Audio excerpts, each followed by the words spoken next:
There's been a lot of new development in the skilled nursing and assisted living market.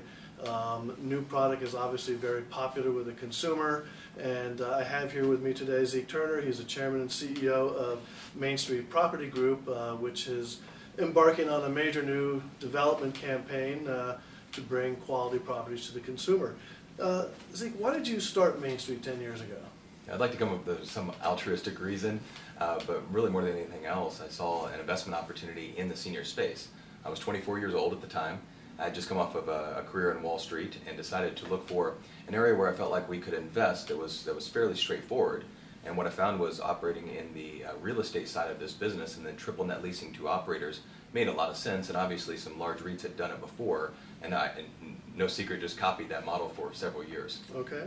And you're developing senior housing properties, but you also buy them, you will buy and triple net lease. What are you doing more of today on the development side? We're doing a lot of new development, and I wouldn't mind if we did 100% new development in our projects. We get the high quality assets that are designed for the future of this industry, especially for the baby boomers coming through. But we're looking for acquisitions as well, and if we can find high quality properties, particularly that meet with our portfolio. Our average age in our portfolio is just 8 years old, and we have over 70% quality mix in the portfolio. So we're not in a hurry to go out and buy properties that we feel like are going to dilute that overall value of that platform. But if we can find good properties to buy and work with good operators, we'll do that as well. And in 2011, you added about $100 million worth of properties. What's the number going to be for 2012, and what do you think for 2013? We're ramping that up substantially in that we have 25 projects that we're tapping for the next 18 months, which represents almost $400 million worth of development value. I think that we are today now the largest developer of skilled nursing in the United States, and we'd like to continue to be in that space. And right now, if I read it correctly, you're managing just one of your properties, but that's not part of your goal to increase any management, just purely develop and triple net lease? Yeah, in the early years we bought a property out of bankruptcy and decided we would manage it for a while and turn it around and then eventually take it to a third-party operator. We earned it a little longer than we expected, but we're in the process of transitioning that out right now. But we don't have any interest in being in operations. What we want to do is either joint ventures or partnerships with good operators and ultimately be able to help them in their strategic goals while being involved in the real estate.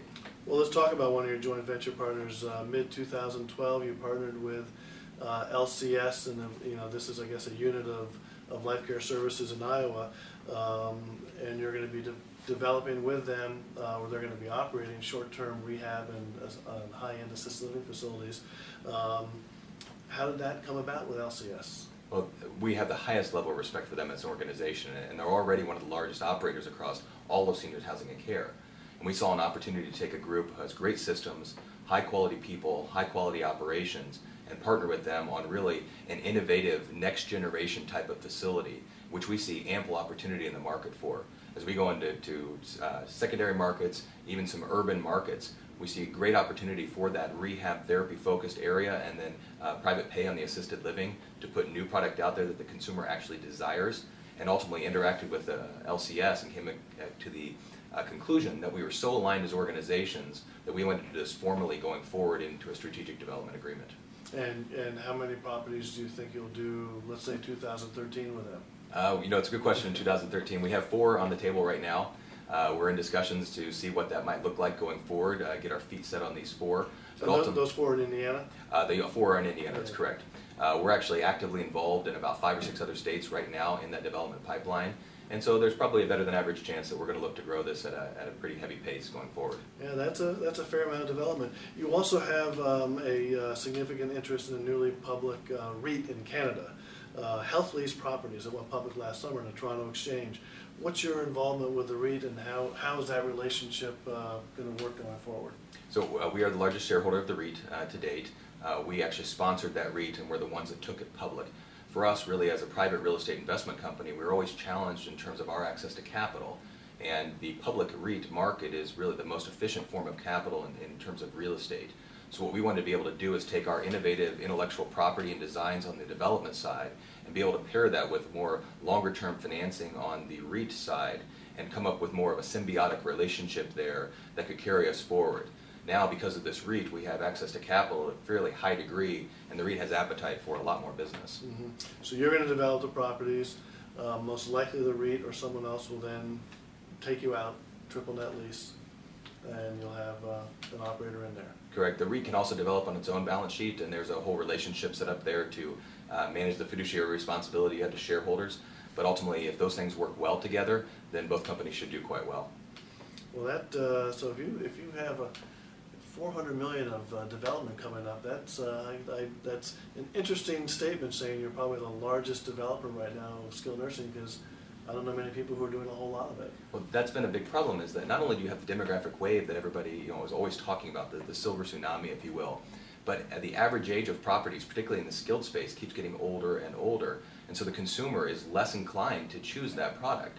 We know from our own research what the receptiveness rate is for the consumer in terms of a nursing home product. And so what you have is a gulf that's existing there between those two things that's creating unbelievable opportunity to develop in the skilled nursing space. However, you have these real and perceived risks that exist inside that industry, which has kept people really away from it for some time. And anytime a whole market's moving away from something or is uncertain about it, for me that looks like opportunity where we can step in, figure it out, and do it in a much better way than other people can.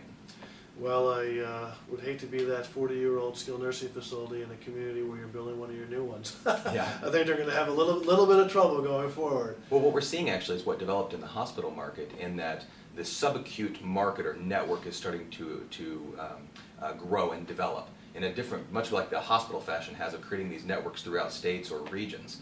And ultimately what's happening is that you're getting this tiered system of that acute rehab therapy provider, and then you're getting the older properties are starting to fill the role of the traditional long-term care.